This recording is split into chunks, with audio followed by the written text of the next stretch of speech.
nueva conferencia de presidentes y presidentas autonómicos que celebraremos, como viene siendo habitual desde la aprobación del estado de alarma, todos los domingos de cada semana. Como quiera que sea, se trata solo de un pequeño alivio dentro de la regla general de confinamiento que seguirá en vigor varias semanas más durante el mes de mayo. Y será entonces, y solo entonces, cuando España responda a las 6 recomendaciones a las cuales antes hacía referencia de la Organización Mundial de la Salud, cuando iniciaremos la desescalada y empezaremos a levantar el confinamiento de forma progresiva, cautelosa y progresiva. Mientras tanto, debemos seguir preparándonos para ese momento. Sería, a mi juicio, al juicio del Gobierno de España, un error muy grave que ahora cediéramos al virus el terreno que le hemos ganado durante este mes largo de confinamiento. Todos los pasos que demos tienen que ser firmes, en base al criterio de los científicos, y van a contar con las mayores garantías para evitar recaídas y retrocesos que pongan en riesgo lo que hemos logrado con tanto sacrificio por parte de todos y de todas. Para ello, nos guiaremos por un sistema de marcadores en el que está trabajando ahora mismo el comité experto en la desescalada, marcadores que nos van a advertir en cada momento, en cada territorio, por un lado, del nivel de propagación del virus y por otro, del vigor de nuestro sistema de salud. Ambos elementos son fundamentales para saber exactamente cuál es el grado de evolución de la pandemia en todos y cada uno de los territorios y en función de cuál sea esa evolución, lógicamente el Gobierno de España tomará las medidas de desescalada progresivas en cada uno de esos territorios. Cuando nos cercioremos de que mantenemos a raya al virus y nuestro sistema de salud está listo, avanzaremos en esa desescalada. Si advertimos el menor riesgo, nos detendremos y, si es necesario, reforzaremos las medidas de protección nuevamente, como hemos hecho durante estas últimas semanas. Esperamos estar listos para poder iniciar a lo largo del mes de mayo la lenta marcha hacia una nueva normalidad, saliendo al aire libre y recuperando gradualmente una normalidad que será nueva, también en nuestras relaciones sociales y, sin duda alguna, también en la actividad económica y empresarial. El país que nos encontraremos en ese momento no será el mismo que dejamos cuando nos resguardamos en los hogares como consecuencia del estado de alarma. Mientras el virus se cobraba vidas por miles, dejaba un rastro de destrucción que lógicamente se contaba por decenas de miles de empresas que tenían que cerrar sus actividades, de negocios que tenían que echar la persiana y, lógicamente, también por cientos de miles de empleos que se están perdiendo o que se están manteniendo en suspenso como consecuencia del parón de esta economía. Nos encontraremos, en consecuencia, en una situación que nadie con menos de 90 años en nuestro país ha conocido. El Fondo Monetario Internacional esta pasada semana ha sido contundente. Predice un panorama mundial con serios retrocesos nunca vistos en el mundo desde la Gran Depresión de 1929. Y para nuestro país prevé la mayor caída del Producto Interior Bruto, es decir, de nuestra capacidad de crear riqueza anual desde la Guerra Civil. En ese momento, cuando salgamos de nuevo a la calle e iniciemos el desconfinamiento, la desescalada, nos vamos a encontrar con los estragos de una guerra que estamos librando sin bombas, con los silenciosos destrozos económicos y sociales de esta pandemia global que estamos sufriendo en el conjunto del planeta. Igual que sucedió al inicio de esta crisis, se abrirán ante nosotros 2 caminos que nos definirán en los próximos años, yo diría que las próximas décadas como sociedad. Podemos dejarnos llevar por la rabia, por el desánimo, dividirnos e intentar sacar provecho personal o partidista. Esa es una opción. O podemos unir también fuerzas y acometer unidos el esfuerzo de la reconstrucción a la que estamos todos y todas llamados. Como presidente del Gobierno, quiero trasladarles que me voy a centrar de corazón en reforzar nuestra unión e impulsar la reconstrucción económica y social de nuestro país.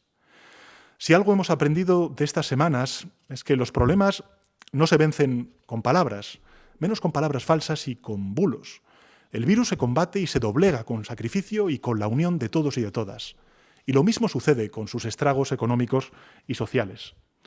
Por eso, hace días, propuse, al igual que lo han hecho otras fuerzas políticas, unos pactos para la reconstrucción social y económica del país.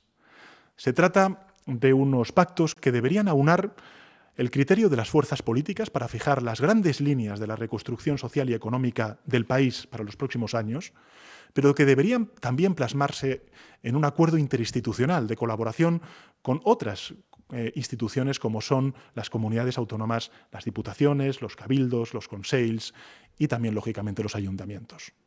Y que deben extenderse a un acuerdo con los agentes sociales, es decir, con los empresarios y con los sindicatos. Puedo decir con satisfacción que he encontrado una respuesta receptiva en la primera ronda de contactos con la mayoría de las fuerzas políticas, que mañana mismo trasladaré este planteamiento a los presidentes y presidentas de las comunidades autónomas y que el lunes culminaré la ronda de contactos con los partidos políticos y más tarde celebraré un encuentro con la Federación Española de Municipios y Provincias. Los ayuntamientos serán actores clave en la tarea de desescalada y de reconstrucción económica y social de nuestro país. Solo hay, en consecuencia, un camino, y ese camino es el consenso, es el diálogo, es la unión. Demos lo mejor de nosotros mismos como representantes de la sociedad. Llegó el momento de acordar. España, lo sabemos muy bien, es diversa y es plural. Esa es una de nuestras principales riquezas, de nuestras principales fortalezas. Yo nunca la he visto como una debilidad, sino como una de nuestras principales fortalezas. La unión son las formas, sin duda alguna en democracia, es el fondo y se resume en una palabra que nos ha de unir a todos: reconstrucción. Los acuerdos de reconstrucción deben abarcar, a mi juicio, a juicio del Gobierno, y esta es la propuesta que vamos a hacer al conjunto de fuerzas parlamentarias y al conjunto de instituciones, 4 asuntos que están afectados por esta emergencia y solo esos, para facilitar así el entendimiento y también dejar fuera otros temas sujetos a controversia. No queremos alejarnos cuando debemos acercarnos, así que sin ningún reproche lo que toca es generosidad y compromiso con el país y con sus gentes. Atenderán, en primer lugar, esos acuerdos, a juicio del Gobierno, a las premuras para reconstruir y reforzar nuestro sistema de salud. Incluirán, en segundo lugar, las acciones financieras, fiscales, administrativas precisas para reconstruir y relanzar el tejido empresarial y los sectores afectados por esta pandemia y también, lógicamente, la creación de empleo, con especial atención a las pequeñas y medianas empresas, a los trabajadores autónomos, a la economía social en nuestro país. Y a los sectores más golpeados, como pueda ser la industria, el turismo, la hostelería o, por ejemplo, la cultura. Pensaremos en todos y les tendremos en cuenta a todos. Y finalmente, en tercer lugar, incorporarán las medidas de protección social indispensables para que nadie pueda quedar o sentirse abandonado en este trance y las familias más vulnerables se vean amparadas como venimos haciendo desde el inicio de la pandemia. Y por fin, tampoco quería dejar de compartir con todos ustedes que estos acuerdos de reconstrucción deben tener, a nuestro juicio, una posición común ante la negociación en la Unión Europea.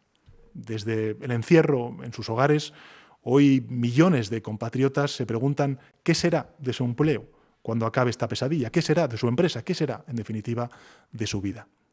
Y la responsabilidad de todas y todos nosotros, de todos los representantes legítimos, de todas las instituciones públicas, es responder a los ciudadanos que cuando salgan al aire libre, todos estaremos listos para trabajar unidos por la reconstrucción y que nadie se quedará en el camino.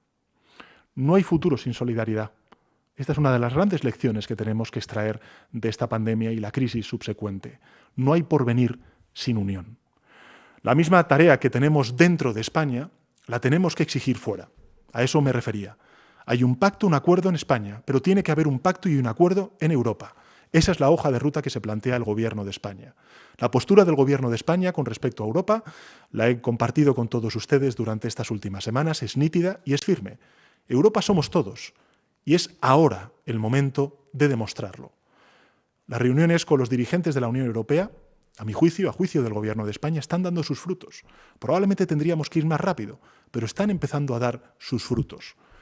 En todo caso, sería imperdonable que Europa reincidiera en los errores del pasado.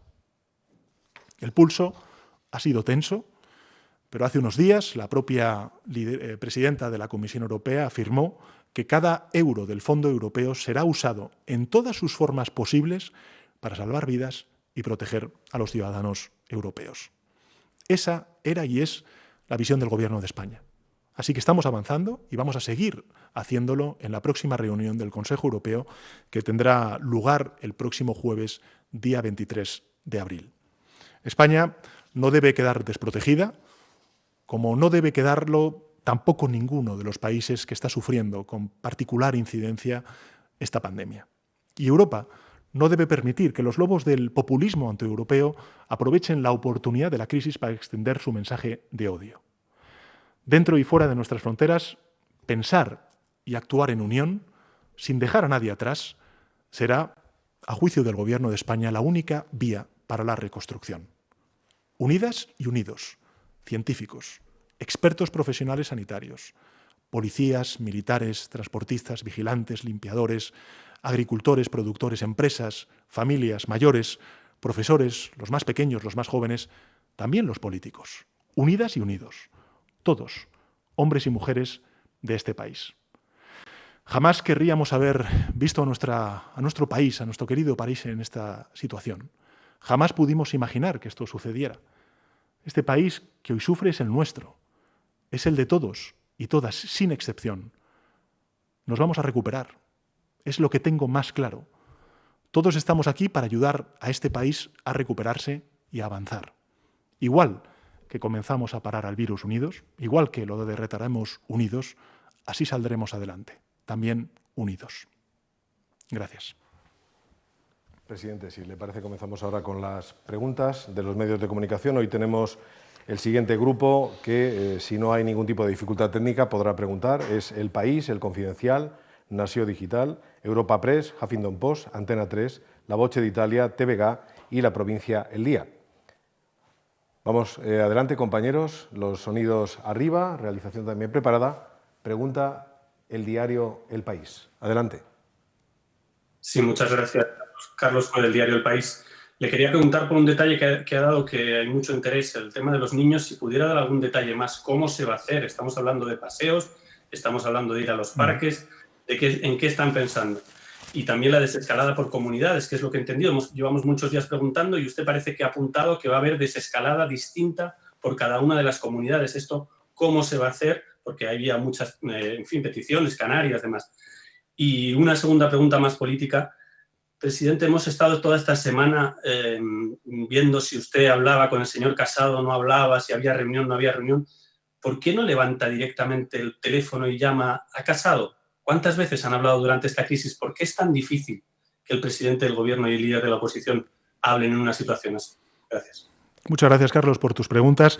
En relación con los niños y niñas, vamos a ver, lo más importante es que seamos conscientes de que vamos a entrar en un momento de desescalada, de transición hacia una nueva normalidad. Bien. A partir de ahí tenemos que ser conscientes de que los pasos que demos tienen que ser progresivos por un lado y en segundo lugar tienen que tener las máximas precauciones.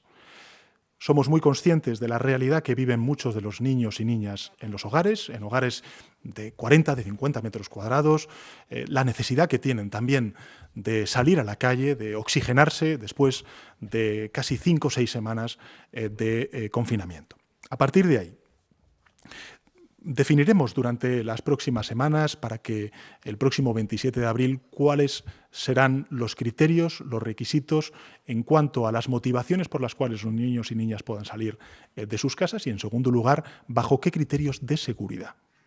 A mí me parece muy importante que seamos todos muy conscientes de que, lógicamente, el Estado puede aprobar órdenes en el marco y al amparo del estado de alarma, pero también tenemos que ser muy conscientes de que todos en nuestros hogares podemos contribuir a frenar la pandemia, a controlar el virus. Lo podemos hacer como estamos haciendo hasta ahora, con el confinamiento, pero lo podemos hacer también, como están haciendo los trabajadores y trabajadoras, también las empresas, en la vuelta a esa actividad económica no esencial, con las medidas de protección, de distanciamiento social, de higiene, de utilización de mascarillas, en definitiva, de instrumentos, de elementos que van a formar parte de nuestro día a día en esa nueva normalidad a la cual antes hacía referencia. Por tanto, en relación con los niños y niñas, la propuesta que va a hacer el Gobierno de España es, a partir del 27 de abril, empezar a darles la oportunidad de salir de sus casas y poder disfrutar de un rato al día del aire libre. Pero, insisto, en primer lugar, como he dicho antes, Tendremos que consultar a los presidentes y presidentas autonómicos en el día de mañana, en la celebración de esa conferencia de presidentes, y en segundo lugar, tenemos que hacerlo bajo el criterio y el amparo del asesoramiento del comité científico, de los expertos que lógicamente nos están señalando y guiando en este difícil trance que estamos viviendo. En relación con la segunda de sus preguntas, Carlos, vinculada con la desescalada, si tiene que ser territorial o no. Yo lo he dicho en muchas ocasiones. En primer lugar, ha sido un acierto en España que la respuesta del confinamiento, es decir, la primera respuesta del estado de alarma, fuera homogénea, uniforme en el conjunto del país. ¿Por qué? Porque lo hicimos con los máximos niveles de exigencia para, sobre todo, atajar la pandemia en aquellos territorios donde más duramente estaba golpeando la pandemia. El foco principal, recordémoslo, era Madrid. Por tanto, ¿eso qué ha hecho? Eso ha hecho que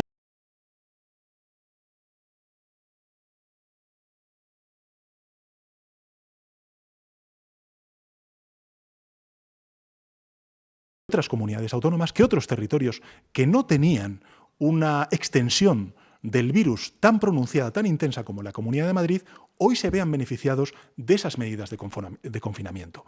Y que veamos que el famoso pico que ya hemos desgraciadamente todos aprendido sea menos pronunciado en algunas comunidades autónomas que en otras. Precisamente porque hemos hecho una respuesta homogénea, hemos dado una respuesta homogénea en el conjunto del país. Esto significa que en la desescalada tengamos que hacer una respuesta, dar una respuesta homogénea. Yo creo que no. Esto es lo que nos dicen los científicos. Podremos darla diferente, asimétrica. Eso sí, no tiene por qué ser una comunidad autónoma. Ni siquiera no tiene por qué ser una provincia. Creo que es muy importante también ser consciente de que la escala a la cual vamos a tener que hacer esa desescalada puede ser muy distinta a la que nosotros conocemos institucionalmente. ¿Eso significa que no vayan a participar las comunidades autónomas? Claro que sí, tienen que participar. De hecho, hace una semana, como ustedes todos saben, pedimos a las comunidades autónomas que nos dieran una persona de referencia en todos y cada uno de los territorios, en todos y cada uno de sus gobiernos autonómicos, para empezar a trabajar desde el punto de vista técnico con nuestro equipo, que lleva 3 semanas trabajando en ese horizonte que le queremos dar a la ciudadanía, los horizontes y el trabajo de desescalada que ellos piensan es necesario para su territorio.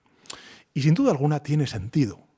Tiene sentido porque habrá gente que esté mirando o esté viendo esta comparecencia desde La Gomera o desde Teruel o desde Soria o desde una gran urbe como pueda ser Madrid, Zaragoza, Sevilla o Barcelona. Y las realidades son distintas. La incidencia y el impacto de la pandemia es diferente.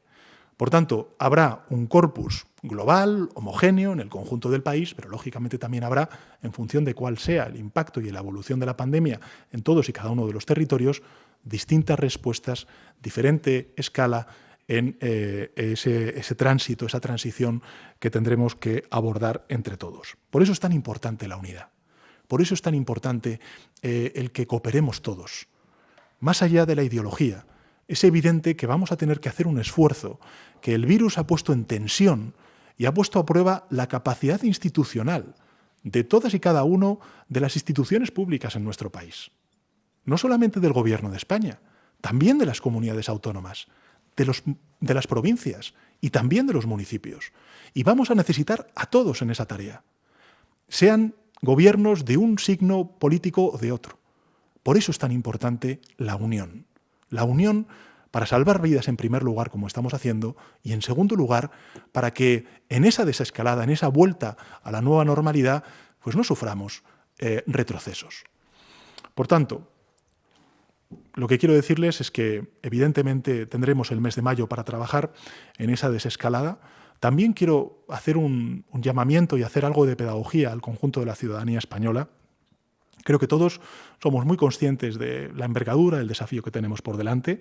Somos todos muy conscientes del peligro que representa el virus y, en consecuencia, tenemos que ser conscientes, como he dicho en alguna otra comparecencia, que las decisiones que tomemos de desescalada no serán definitivas.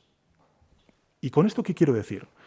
Con esto lo que quiero decir es, en primer lugar, que nosotros actuaremos solamente bajo una presión, que es la presión de los científicos, de los expertos, que nos digan qué cosas podemos ir graduando qué cosas podemos ir transitando. Pero también es cierto que si en esos parámetros, en esos marcadores a los cuales he hecho antes referencia en mi intervención, que están lógicamente inspirados en esos 6 principios de la Organización Mundial de la Salud que he dicho también en mi intervención, si vemos que hay retrocesos en algún territorio, en algún municipio, pues lógicamente revisaremos esas decisiones y reaccionaremos. Pero no solamente en términos negativos, también en términos positivos. Habrá lugares en los que veamos que la pandemia está mucho más que controlada y, en consecuencia, podamos ir un poco más deprisa. ¿Eso significará que lo están haciendo mejor o peor que otro territorio, que otra localidad? No. Simplemente que la pandemia pues, se ha extendido de una manera más intensa o menos intensa en función de los territorios. Por tanto, entramos en un momento muy complejo. Si antes era mucho más importante la unidad, porque era, digamos, claro que teníamos que aprobar el estado de alarma y que en consecuencia teníamos que aprobar una medida homogénea, como ha sido el confinamiento tan duro de aislamiento que hemos planteado durante estas últimas semanas desde el primer estado de alarma, ahora vamos a entrar en una fase mucho más compleja, que va a exigir de esa unidad por parte de todos. Y en relación con su última pregunta, Carlos, creo que esto es realmente lo importante. Lo importante es ser conscientes de que en esa tarea de desescalada y en esa tarea de reconstrucción tenemos que encontrarnos todos, sobre todo aquellos partidos políticos que gobernamos en comunidades autónomas, que gobernamos en ayuntamientos o que han gobernado o estamos gobernando en el Ejecutivo español, en el Gobierno central. Y en ese sentido apelo a la generosidad, a la responsabilidad, al compromiso con España y de todos y cada uno de los territorios de todas las fuerzas políticas. Desde luego, mi ofrecimiento es sincero y tengo que decirle que a lo largo de estas conversaciones que he tenido con las fuerzas políticas durante la pasada semana, y espero culminarlas este lunes, he encontrado, fíjese, en grupos políticos con opiniones diversas, con proyectos políticos antagónicos, un mínimo común denominador para poder encontrar en torno a ese concepto de reconstrucción un ánimo de trabajar conjuntamente, de arrimar el hombro y, en definitiva, de sacar adelante a nuestro país. Pasamos a la siguiente pregunta. Veíamos hasta hace un instante al compañero de El Confidencial, pero creo que ahora solo podemos escucharle. Pero adelante, Confidencial. Sí, hola, buenas tardes, presidente. Yo quería preguntarle también con la cuestión del horizonte temporal. Usted nos ha comentado que es complicado hacer una previsión y que tendrá que ir modulándose en función de los marcadores que vayan obteniéndose, pero aún así en otros países como Francia sí que han dado un horizonte un poco más preciso de cuál debe ser la desescalada, cuál debe ser ese itinerario. También la ministra de Trabajo comentaba en los últimos 2 días que quizá haya una desescalada primera que se tenga que hacer en mayo, pero que habrá sectores que no puedan hacer esa desescalada hasta finales de año. Yo quería preguntarle, por tanto, más o menos cuál es el horizonte temporal que baraja el Gobierno para ir levantando todas y cada una de las medidas que se han puesto en las últimas semanas. Y una precisión también, no sé si esta cuestión de los niños irá acompañada, por ejemplo, con otra petición que se ha hecho de que los adultos puedan hacer salidas cortas e individuales, también muy controladas, para ejercitarse. Y una segunda cuestión relativa también a los pactos de la Moncloa, a las conversaciones que usted está emprendiendo con otros líderes políticos. Hay dirigentes que plantean que no es posible entablar unos acuerdos con el concurso, con la compañía de Unidas Podemos. Mi pregunta es si está garantizada la solidaridad del Gobierno de coalición ahora en la emergencia sanitaria, no solamente ahora, sino también incluso después, porque hemos visto tensiones durante esta semana a cuenta del ingreso mínimo vital y en semanas anteriores también respecto a otros asuntos. Por tanto, quería preguntarle si la solidez del Gobierno está garantizada o bien se está replanteando alguna modificación. Gracias. Muchas gracias, Juanma, por su pregunta. En relación con el horizonte temporal. Vamos a ver, yo en mi primera intervención he sido claro. Tenemos el mes de mayo para iniciar los primeros pasos de ese tránsito, de esa transición hacia la nueva normalidad. En segundo lugar, he de decirle que además España, por razones evidentes, es uno de los primeros países golpeados por la pandemia y otros países que vienen por detrás. Lógicamente, somos de los primeros países que estamos diseñando, que estamos pensando, que estamos siendo asesorados y trabajando desde hace ya 3 semanas en ese horizonte de desescalada. Insisto, ese horizonte de desescalada no va a ser sencillo, va a ser muy complejo. Va a exigir de la unidad y del asesoramiento, en el primer lugar, unidad política y asesoramiento de la ciencia y de los expertos que ahora mismo, afortunadamente, tenemos el honor de poder contar y que están aportando altruistamente al Gobierno de España para el progreso y la reconstrucción de nuestro país y la vuelta a esa normalidad. ¿Cuál debe ser el itinerario? Vamos a ver, en función de cuál sea el nivel de pandemia en uno o en otro país, cada país decide cuál es el ritmo y la respuesta que da, si es homogénea, si es descentralizada, como hemos visto también en las medidas primeras de confinamiento, su respuesta a esta pandemia. Nosotros, desde luego, tengo que decirle que contemplamos un horizonte de una lenta marcha hacia esa nueva normalidad. Va a ser lenta. Queremos que sea progresiva, con las máximas precauciones, con marcadores y con criterios evaluables en todos y cada uno de los territorios para saber exactamente cuál es el grado de la pandemia, de evolución de la pandemia, si está controlada o no está controlada y, en consecuencia, qué pasos podemos dar. E insisto, deberemos tener y hacer entre todos, también en esto le pido a los medios de comunicación, un ejercicio de pedagogía, porque habrá decisiones que tomemos que sean decisiones eficaces y que nos animen a dar no un paso, sino 2 pasos más. Pero a lo mejor habrá otras decisiones que no son eficaces y tendremos que dar un paso hacia atrás. Y eso no significará un fracaso por parte de la sociedad en su lucha contra el virus. Significará simplemente que vamos aprendiendo cómo responder de manera eficaz al virus en todos y cada uno de los pasos que demos en esa desescalada. Me parece muy importante esa pedagogía, me parece muy importante abordarla con la máxima humildad, con la máxima determinación y con la máxima cautela. Eso es lo que va a hacer el Gobierno de España. Usted ha planteado algunas cuestiones vinculadas con el deporte, con algunas otras cuestiones que están haciendo otros países. A nosotros, en principio, lo que nos está diciendo la comunidad científica, los expertos que asesoran al Gobierno de España, es que no representa un riesgo la medida que ha anunciado sobre los menores. Por tanto, el Gobierno de España, a partir del 27 de abril, está dispuesto a tomar esa decisión y progresivamente iremos tomando otras que esperemos sea cuanto antes, porque eso significará que más rápido vamos en esa tarea de desescalada a la cual antes hacía referencia. Bueno, en relación con su segunda pregunta, vinculada a si ha habido grupos políticos que me han planteado el que haya un gobierno de una manera u otra, nadie me lo ha planteado. Nadie me lo ha planteado en mis conversaciones. Pero es que tampoco hubiera dejado que me lo planteen. Quiero decir con esto que el gobierno que está liderando España desde hace muy pocos meses, porque no llevamos ni 100 días de legislatura, pues lo está haciendo con una unidad de acción y, desde luego, con una generosidad, responsabilidad y compromiso por parte de las partes del Gobierno en relación con la sociedad española absoluta, absoluta.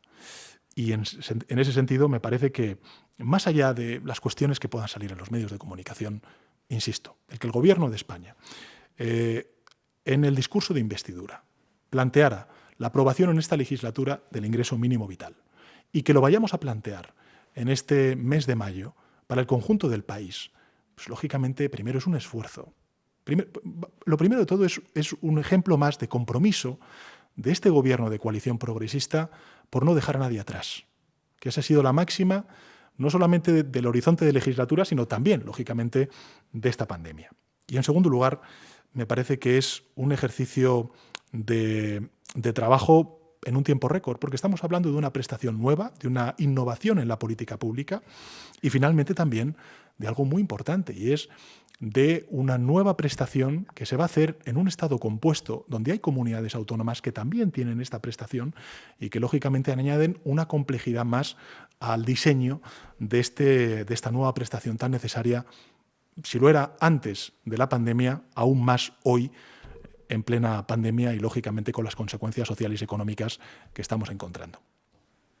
Vamos a la pregunta ahora de Europa Press. Le ruego a los compañeros que se identifiquen al realizar la pregunta. Adelante, Europa Press. Buenas noches, presidente. Soy Beatriz Fernández, de Europa Press. Una aclaración. La medida que permitirá salir a los niños a partir del 27 de abril, ¿a qué rango de edades afecta? Es decir, estamos hablando también de adolescentes y jóvenes hasta los 18 años de edad. Y en otro orden de cosas, el otro día en el Congreso usted reconocía que Europa había reaccionado tarde al coronavirus, pero que España actuó antes. Sin embargo, ¿qué ha fallado entonces para que seamos el país que tiene, si no la mayor tasa, una de las mayores tasas de mortalidad por habitante, ¿no? Y ahora que están ya ustedes preparando la reconstrucción y buscando estos pactos de Estado, quería preguntarle qué cálculos han hecho ustedes con respecto a pues cuánto va a aumentar el gasto público, cuánto va a caer la recaudación, cuánto más va a ser necesario endeudarnos y cuánto va a aumentar el paro. Muchas gracias.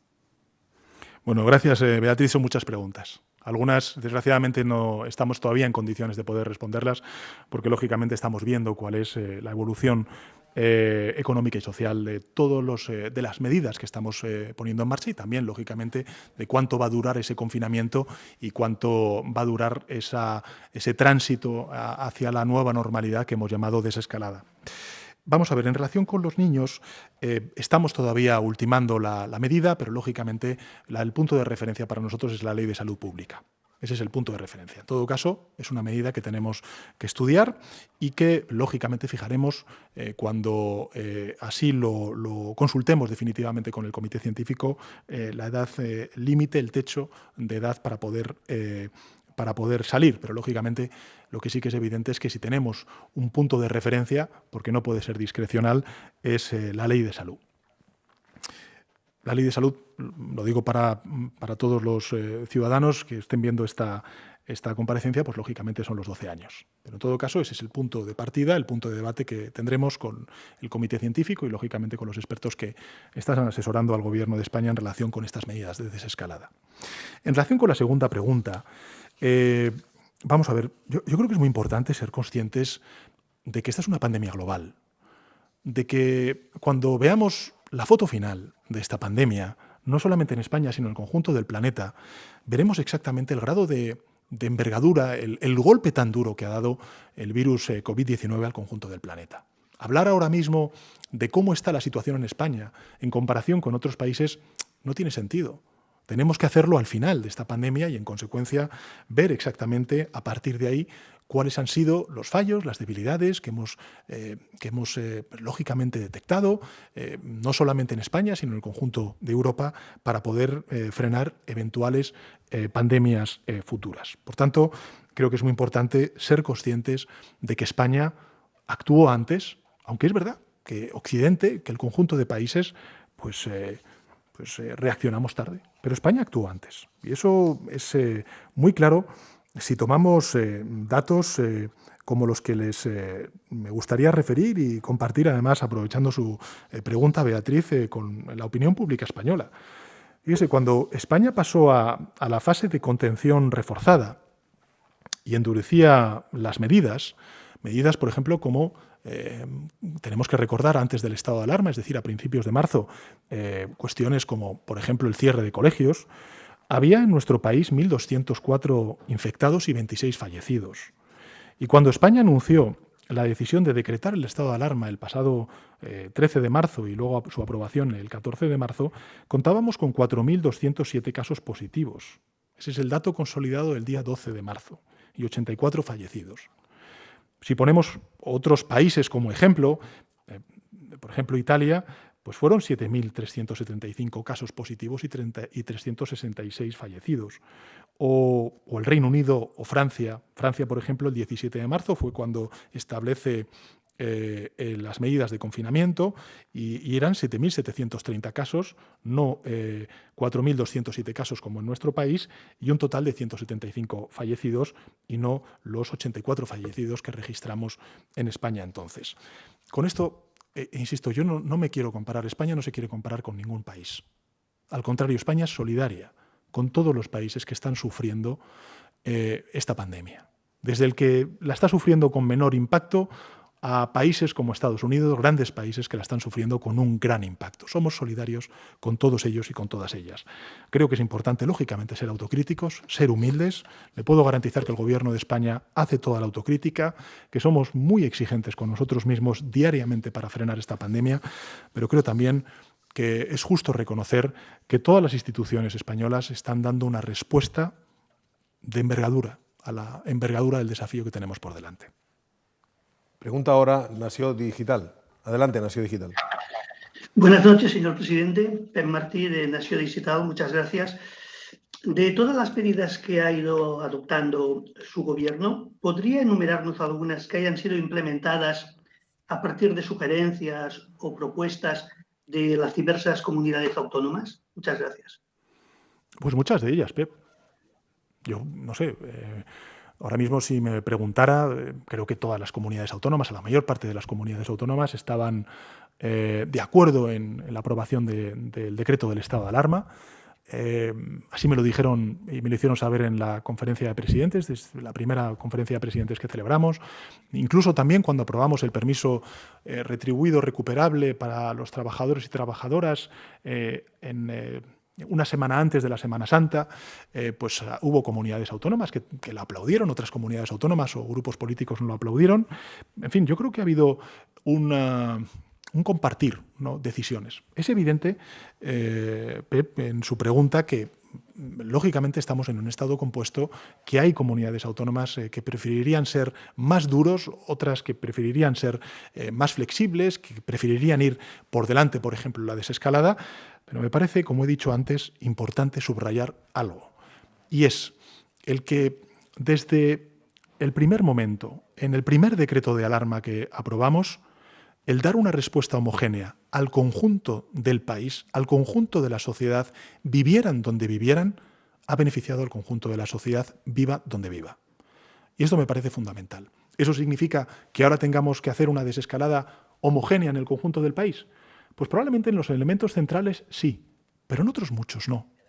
Y eso pues creo que implicará una coordinación y una cooperación interinstitucional que pondrá de nuevo a prueba nuestro Estado compuesto, nuestro Estado autonómico. Y por eso, en mi primera intervención, y de ahí que también me vaya a reunir con ellos, con la Federación Española de Municipios y Provincias, es muy importante el protagonismo de los municipios, porque ellos van a ser también una pieza clave para esa desescalada, para esa detección y evaluación de cuál es la evolución de la pandemia en todos y cada uno de los municipios de nuestro país y, en consecuencia, los pasos que tenemos que ir dando. Con humildad, con mucha precaución y de manera progresiva. Porque, evidentemente, va a ser un desafío muy, muy importante el que vamos a tener que abordar entre todos, entre las instituciones, desde el Gobierno de España al municipio más pequeño de nuestro país, y los agentes sociales y el conjunto de la sociedad civil.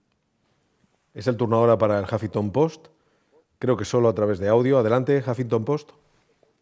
Buenas noches, presidente. Antonio Ruiz Valdivia, del Huffington Post.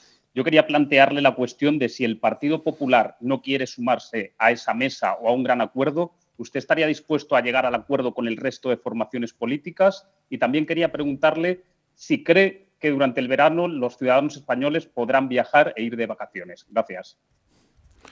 Gracias, Antonio. Respecto a la segunda de las preguntas, le plantearé más un deseo que una digamos, capacidad de poder responder de forma determinada a su pregunta. Ojalá podamos hacerlo. Y el Gobierno de España, lógicamente, todas las decisiones que va a tomar van a ir en esa dirección. Pero creo que tenemos que ser humildes, que ser conscientes de que nos estamos enfrentando a un virus desconocido para la ciencia y, en consecuencia, también para la política y para las conductas sociales. Y, por tanto, tenemos que ser humildes también a la hora de decir pues, que hay respuestas a preguntas que sí se pueden dar y hay otras que, lógicamente, podremos responder a su debido momento. Y eso no significa que no queramos hacerlo, que no deseemos hacerlo y que no sea el objetivo que nos tenemos marcado en el trabajo interno y de horizonte y de planificación que el Gobierno de España, desde que decretó el estado de alarma, pues ha planteado. pero evidentemente hay cuestiones que a día de hoy no son sencillas de responder y, por tanto, me permitirá,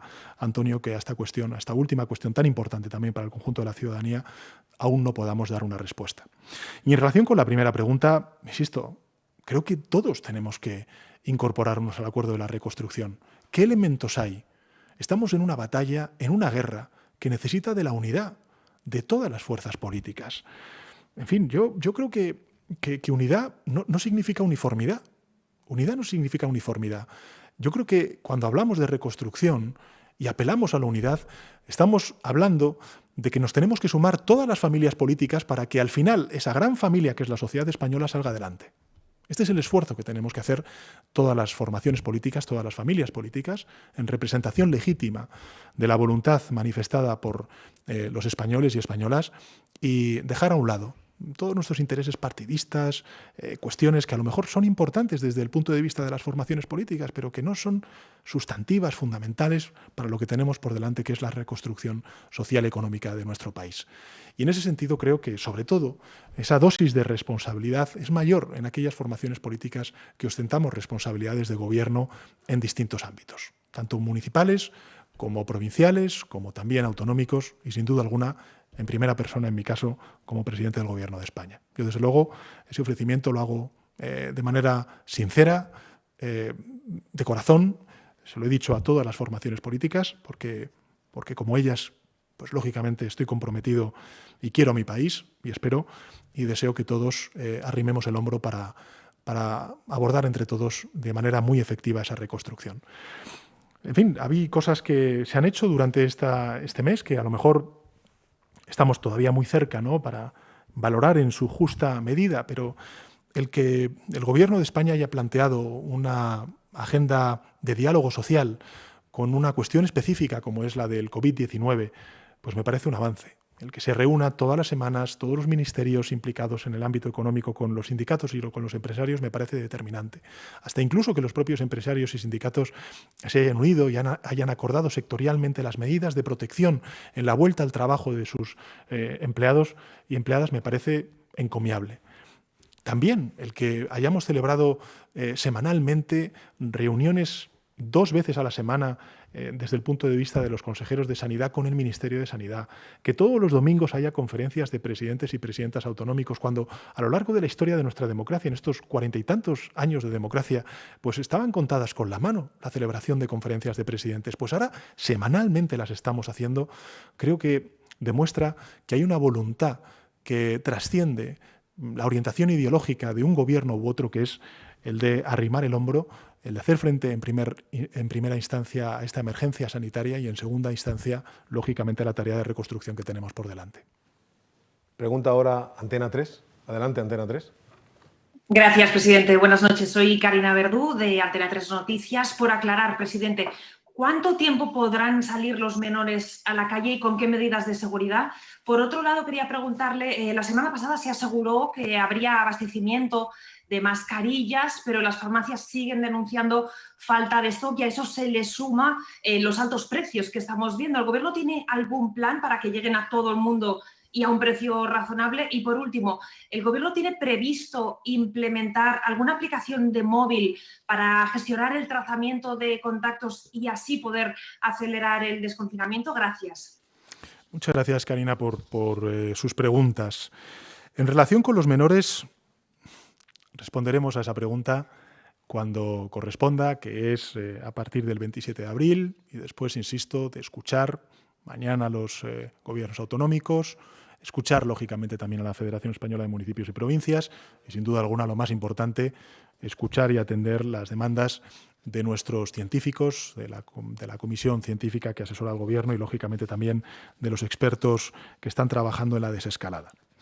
Por tanto, no puedo avanzarle más. En relación con las mascarillas, anunciarle que en el día de mañana el Ministerio de Sanidad aprobará una orden para el control y la fijación de precios que sean asumibles por parte del conjunto de la ciudadanía.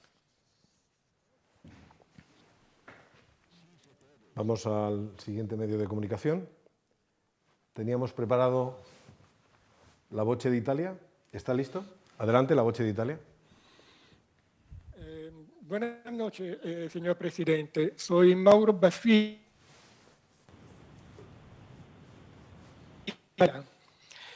Yo quería preguntarle si una vez superada la emergencia, ¿qué pasará con el personal sanitario que no tiene contrato y estuvo en la primera línea en la lucha contra el COVID-19? Y en su opinión, ¿la Unión Europea saldrá reforzada de esta crisis? ¿Será posible que los países del Mediterráneo tengan un mayor acercamiento? Y finalmente, ¿cuándo se reabrirán los vuelos hacia Italia? ¿Cuándo, perdón? Se reabrirán los vuelos hacia Italia. Los vuelos hacia Italia.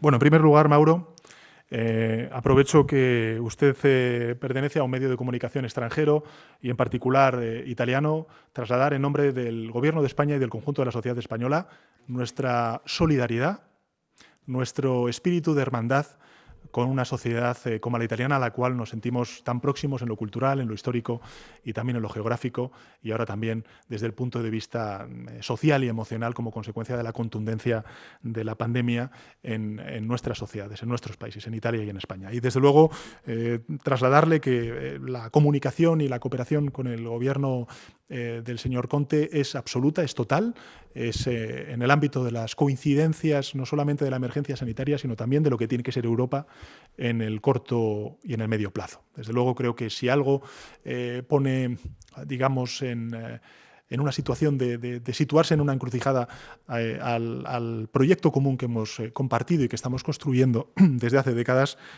es lógicamente esta pandemia. Por tanto, gobiernos como el gobierno italiano y el gobierno español estamos trabajando porque ese proceso de integración y esa solidaridad común de respuesta por parte de las instituciones comunitarias sea total. Tenemos un consejo importante a partir del 23 de abril y espero y deseo que podamos lograr conjuntamente Italia y España y otros países los objetivos que nos proponemos. En segundo lugar, en relación con los vuelos a Italia, decirle que a nosotros nos gustaría que fuera cuanto antes, pero que inevitablemente vamos a tener todavía que esperar porque, lógicamente, la envergadura de la pandemia en su país y en nuestro país es lo suficientemente importante como para que andemos con cautela. Y, finalmente, en relación con el personal sanitario, no es algo que hayamos todavía meditado. Desde luego, el Gobierno de España, lo que hemos trasladado en mi primera intervención, y me gustaría recuperarlo para compartirlo de nuevo con la opinión pública española, es que en esta fase de desescalada tan importantes serán, por ejemplo, medidas de autoprotección que nos podamos imponer nosotros como familias, por ejemplo, las mascarillas, como comentaba antes la compañera de Antena 3, o, por ejemplo, los geles y la mejora en los hábitos de protección y de limpieza, pero que sin duda alguna también será importante reforzar las capacidades de nuestro sistema sanitario. ¿Y qué quiero decir con esto?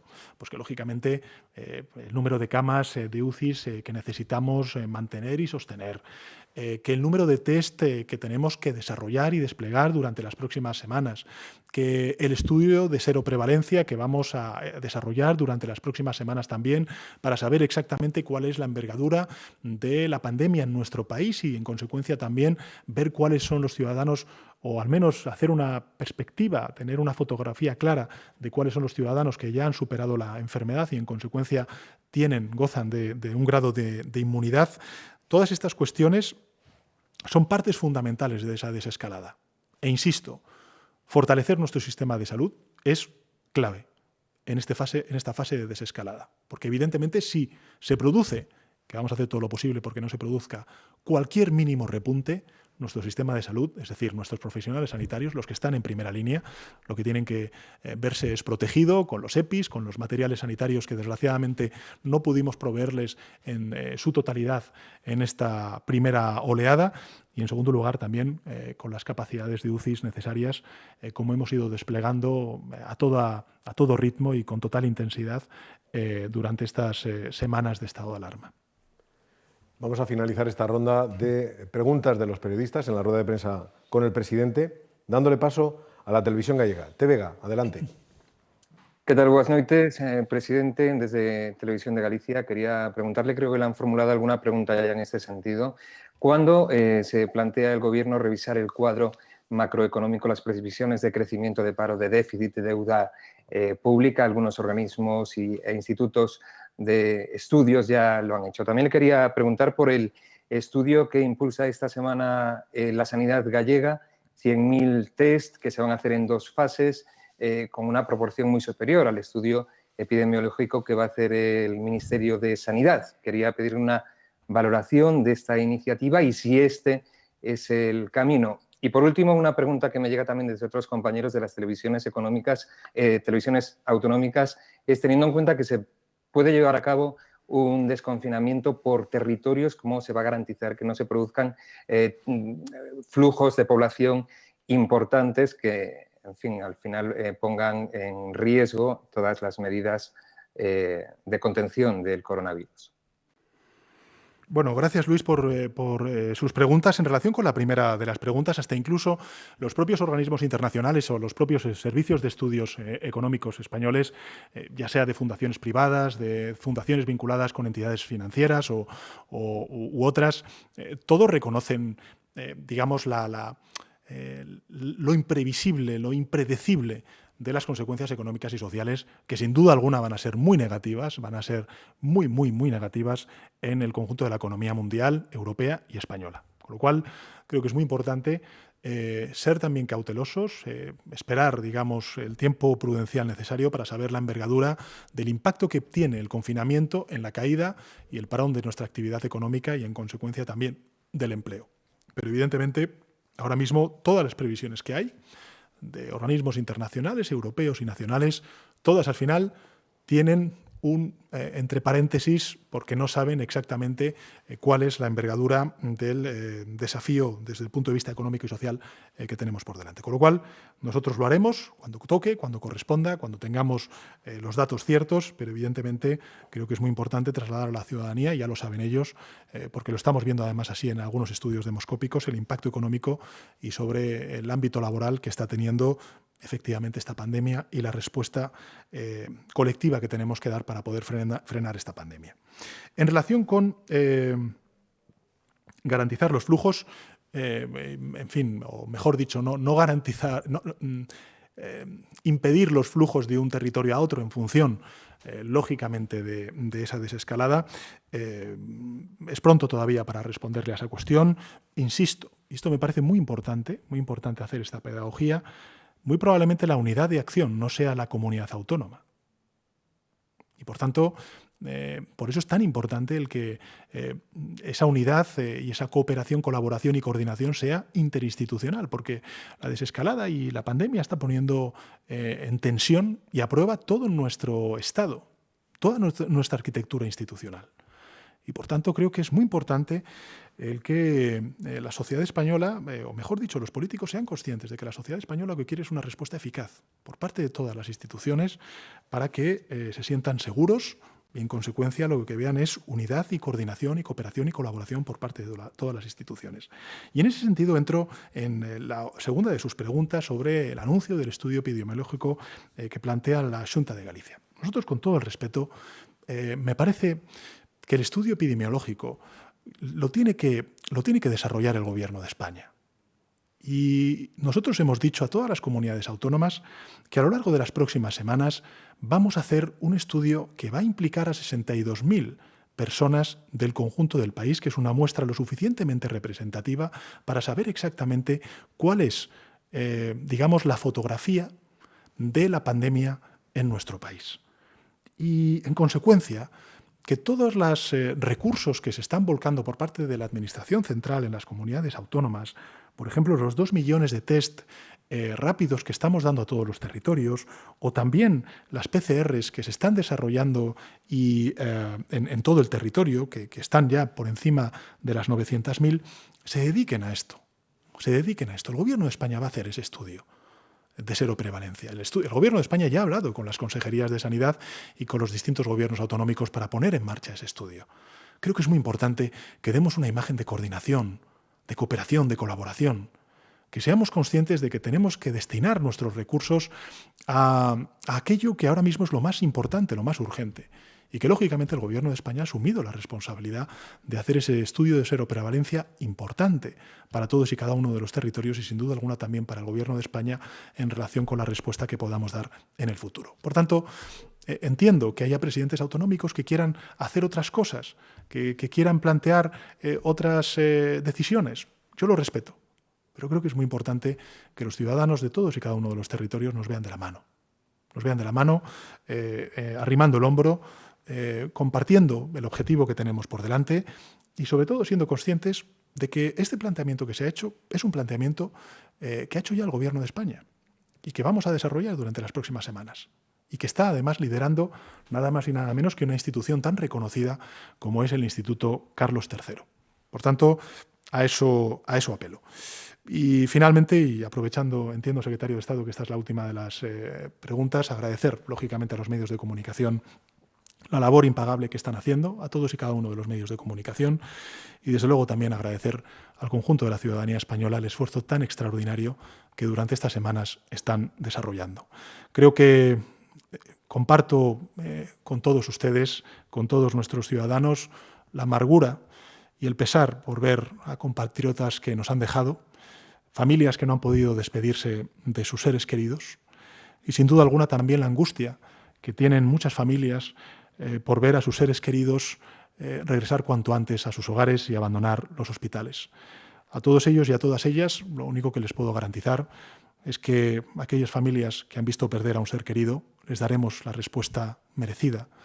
A ellos y también a los héroes que han salvado tantas vidas durante esta batalla tan cruenta que estamos sufriendo y desplegando contra el virus COVID-19, y lógicamente también desear al conjunto de familiares que tienen algunos seres queridos en los hospitales o convalecientes como consecuencia del COVID-19, desearles una pronta recuperación. Creo que uno de los principales orgullos que yo tengo como presidente del Gobierno, si me permiten esta licencia y ya con ello acabar, es que frente a otras cosas, otros discursos que hemos visto y otros esfuerzos que se han hecho en otras latitudes, en España nosotros estamos protegiendo a todos y cada uno de los seres humanos, a todos y cada uno de nuestros compatriotas, tengan la edad que tengan. Y ese ejercicio de solidaridad intergeneracional, sobre todo con aquellas personas de edades avanzadas que son los más vulnerables, desgraciadamente, a este virus, me parece que es el mejor ejemplo para las generaciones futuras. Un ejemplo de solidaridad intergeneracional que al menos quedará en el corazón de muchísimos españoles cuando pronto, muy pronto, acabemos con esta pandemia. Muchas gracias.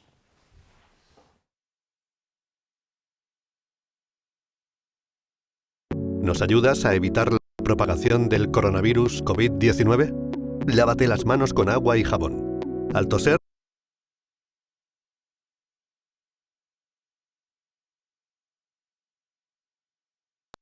¿nos ayudas a evitar la propagación del coronavirus COVID-19? Lávate las manos con agua y jabón.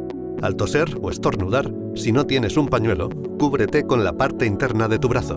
Utiliza pañuelos desechables y tíralos tras su uso. Evita tocarte la boca, la nariz y los ojos. Recuerda que las personas mayores o que tienen alguna enfermedad son grupo de riesgo. Y no salgas de casa si no es imprescindible. Seamos responsables para volver a la normalidad. Me quedo en casa. Diputación de Córdoba. Debido a la situación especial generada por el coronavirus,